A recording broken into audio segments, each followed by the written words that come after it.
आइए दुआ करें।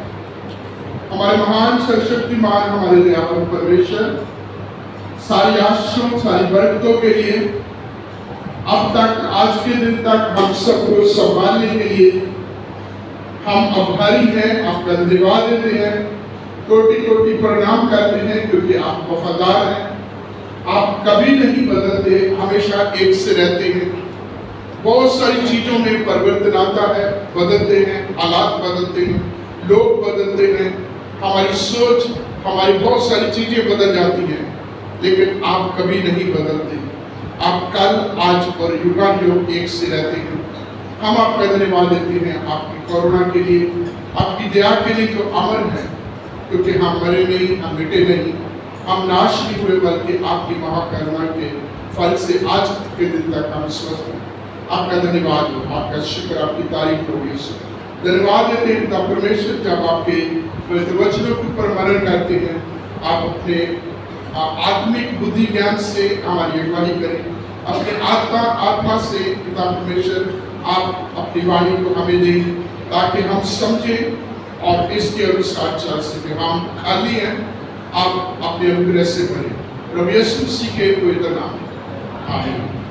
आज का जो थीम है हु इज माय नेबर, मेरा पड़ोसी कौन है, वचन अपने आप में क्लियर है जो हमने पढ़े, और उस बीच में एक और इसके साथ ही मिलता जुलता जो है कि faith without action is dead, और याकूब की पत्री जो हमारे बीच में पढ़ी गई है, उसके दूसरे अध्याय के आखिरी जो वचन को हमने पढ़ा है 26 को, उसमें लिखा जैसे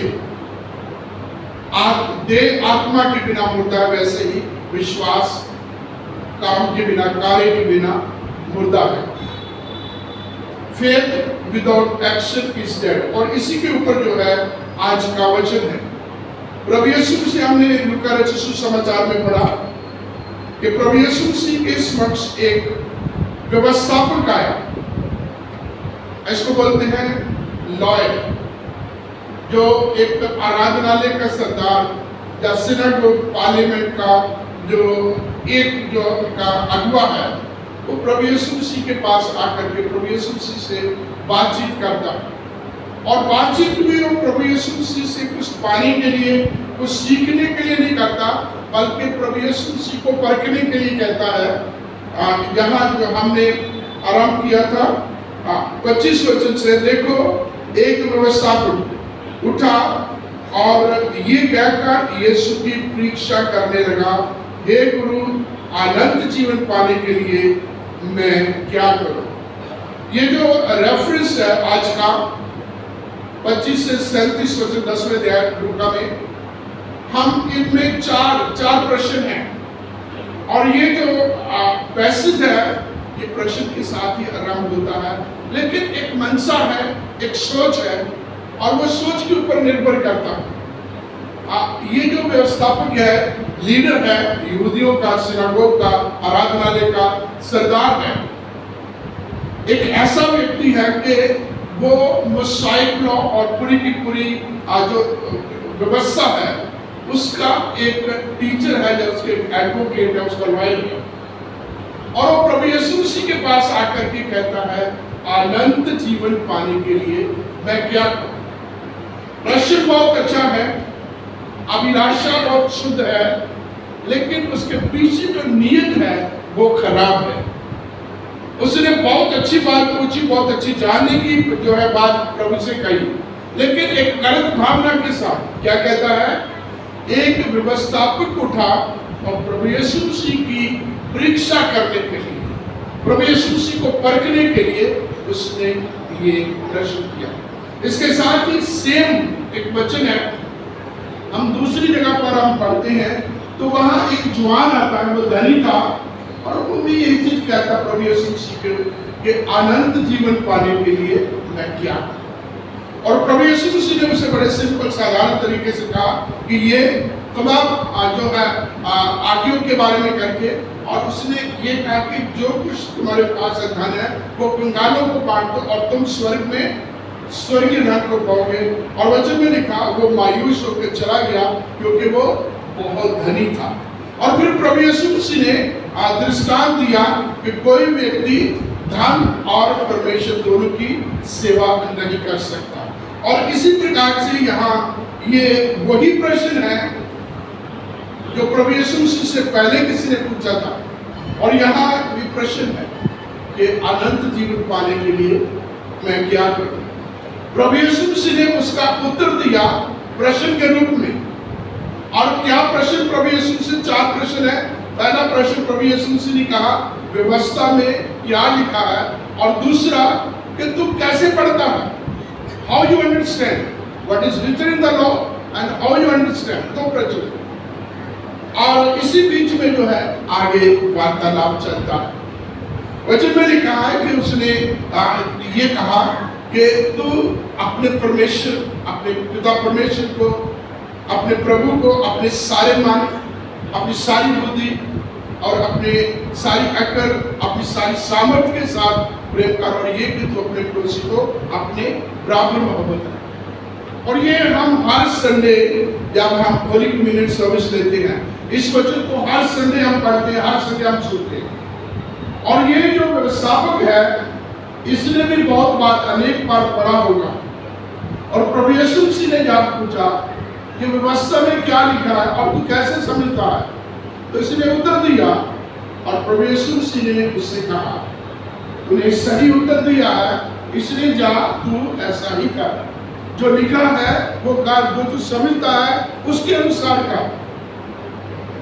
और इसको याकूब की पत्री का लेखक कहता है वचन के सुनने वाले ही नहीं बल्कि वचन के अनुसार चलने वाले भी बनो। Do not be the hearer of the word but be the doer of the word। वचन को, वचन के अनुसार जो वचन में लिखा है, जो आप जानते हैं, जो मेरी और आपकी वचन के प्रति नॉलेज है, वो हमारे हेड नॉलेज नहीं होनी, वो हमारे ऐसे ही जो है ज्ञान तक ही सीमित नहीं है, बल्कि उसको हमें क्रियान्वित करना है, उसका प्रैक्टिकल इम्प्लीमेंटेशन होना है। और जब तक हम प्रैक्टिकली उसको अपनी ज़िंदगी में नहीं करते तो उसका कोई फायदा नहीं है, उसका हमें कोई आशीष नहीं मिलेगी। जैसे किसी और सब्जेक्ट में कहा है कुरिन्थियों की पत्री में पौलुस ने उसके 13वें अध्याय में कि यदि मैं स्वर्गदूतों की बढ़िया बनूं, यदि मैं सारा ज्ञान रखूं, यदि मैं सेवा करने के लिए अपना शरीर तक गलने समझने के लिए दे दूं, यदि मैं दानों व दानों से परिपूर्ण हो जाऊं, परंतु यदि मैं प्रेम न रखूं तो मैं ठनठना का पीतल और झनझना की झांझ।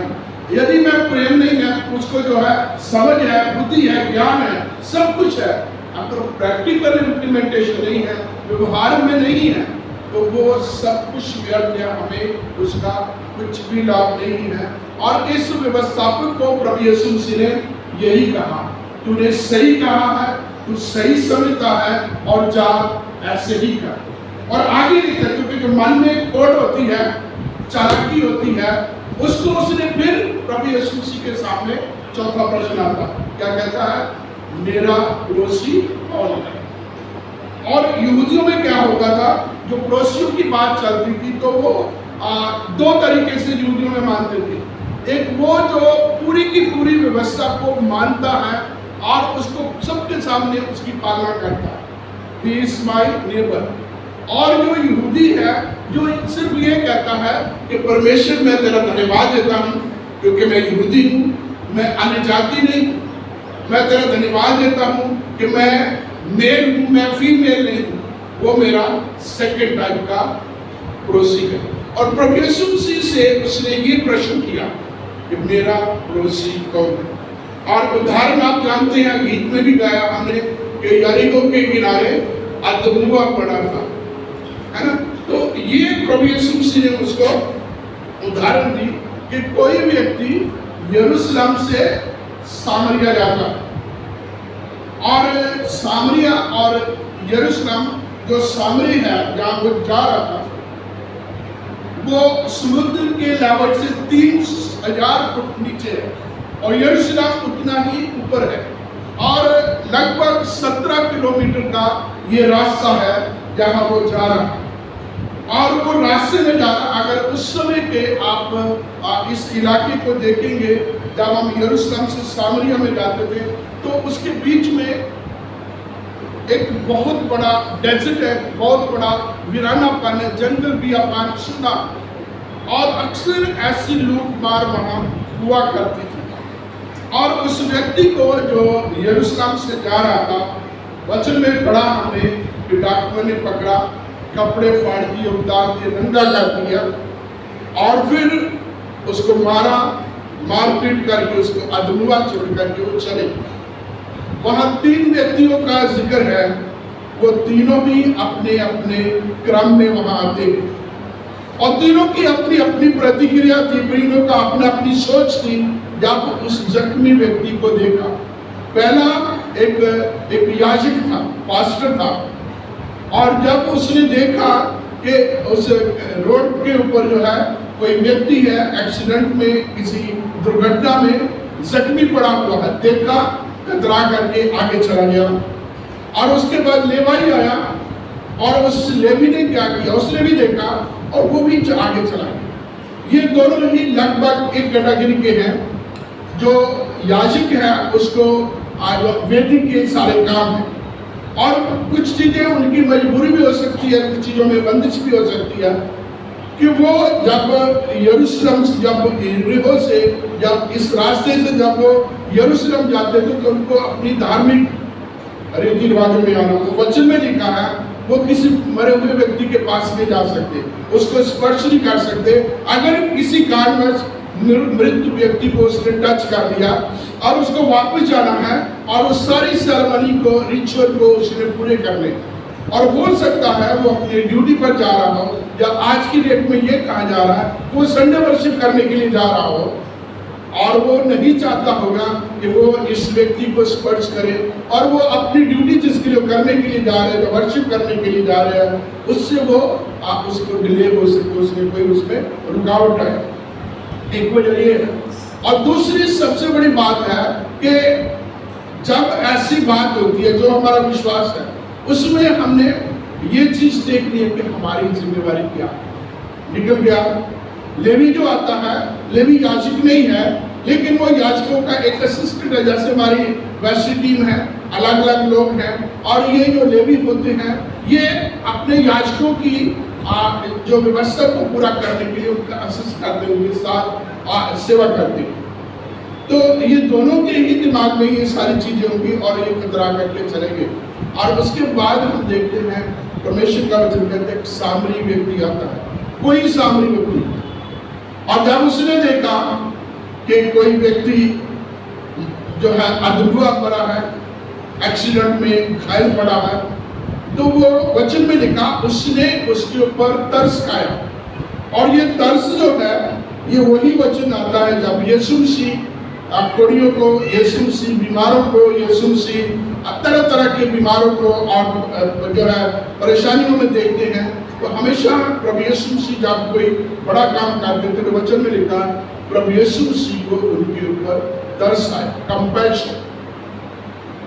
प्रभु यीशु मसीह को उनके ऊपर तरस आया, और प्रभु यीशु मसीह फिर क्या करता था, पास जाता था, स्पर्श करता था, है ना। प्रभु यीशु मसीह के लिए कोई याजकीय, कोई लेवाई और किसी प्रकार की कोई व्यवस्था, कोई जाति, किसी भी उस चीज की वो जो सामाजिक बाउंड्री नहीं रहती थी। प्रभु यीशु मसीह तमाम बाउंड्री को पार करके जो प्रभु यीशु मसीह की सेवा की, को पापियों का उद्धार करने, उनके पापों से छुटकारा देने के लिए आया, वो तमाम बाउंड्री को पार करके उनके पास चला जाता था। और यहाँ आप जानते हैं एक सामरी व्यक्ति की बात आई, इसको हम नेक सामरी के नाम से भी जानते हैं, कि वो उठा, वो उस घायल व्यक्ति के पास गया, उसके गांव पर उसने तेल लगाया, दाग रखा, पट्टी बांधी, उसको अपनी सवारी पर बैठाया और सराय में लेके गया।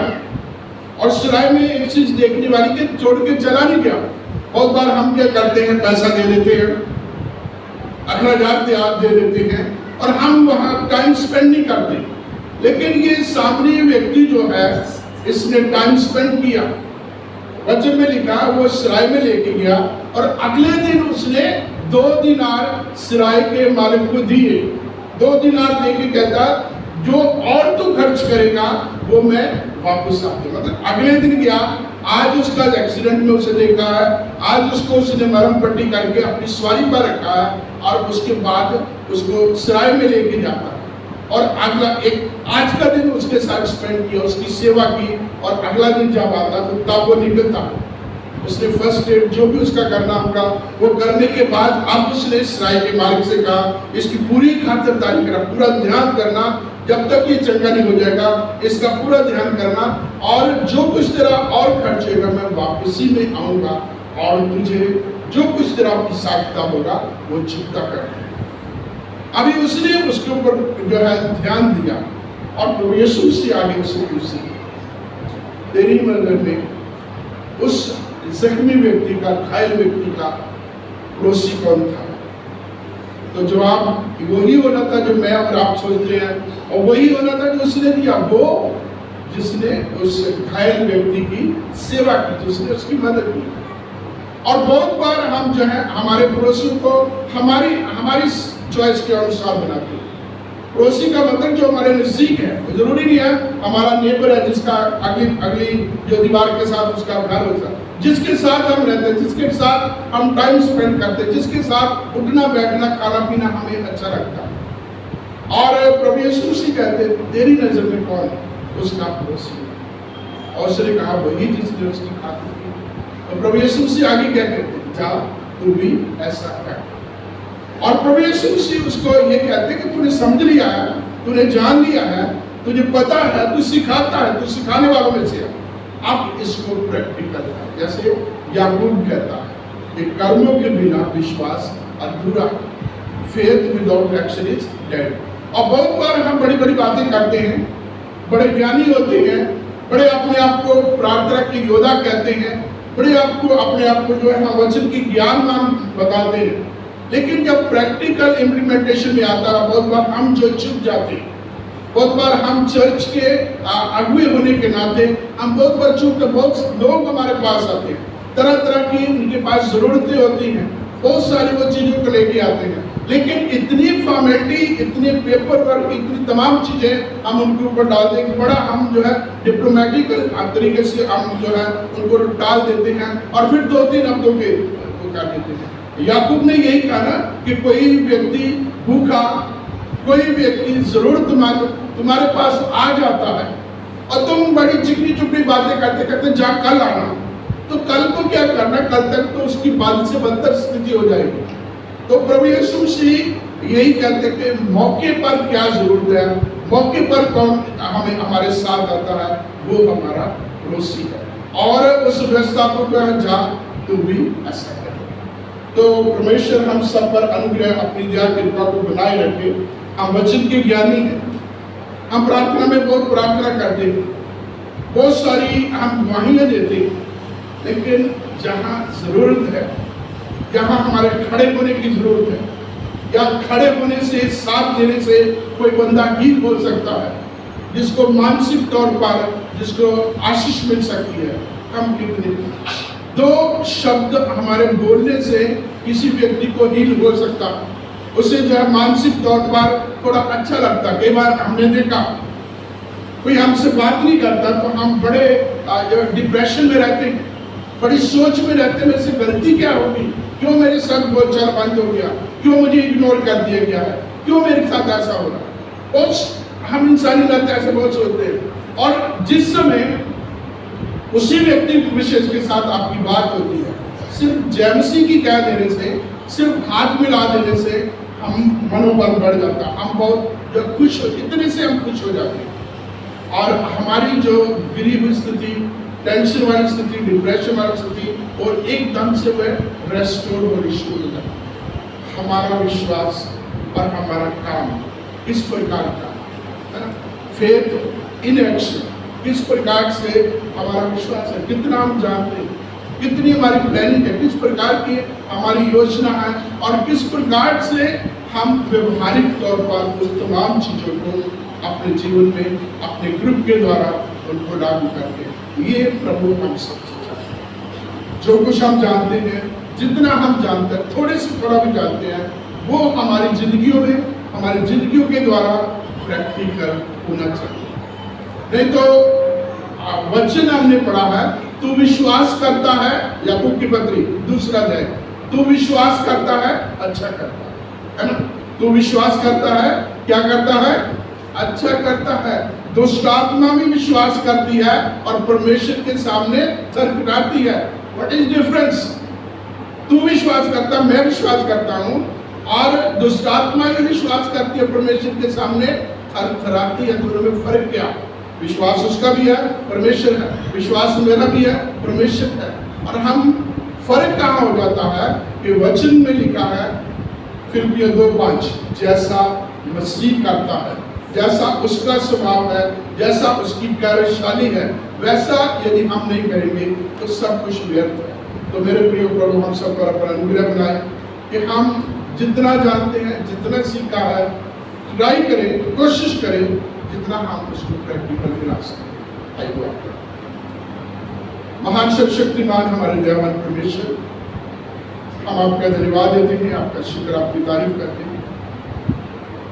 पिता परमेश्वर, इस इलस्ट्रेशन के लिए, इस दृष्टांत के लिए जो प्रभु यीशु मसीह ने एक नेक सामने कर दिया और उस व्यवस्थापक के साथ बातचीत की और उसको चैलेंज दिया कि जा तू भी ऐसा कर। पिता परमेश्वर, ये मेरे लिए भी है, ये हम सब के लिए भी है कि जो कुछ हम जानते हैं, पढ़ते हैं, सीखते हैं, उसको हम करें, उसके अनुसार हम चलें, ताकि पिता हमारी जिंदगियां आपके नाम को ऊंचे पे उठा सके, हमारी जिंदगी के द्वारा आपको महिमा मिले। प्रभु यीशु के नाम से आमीन।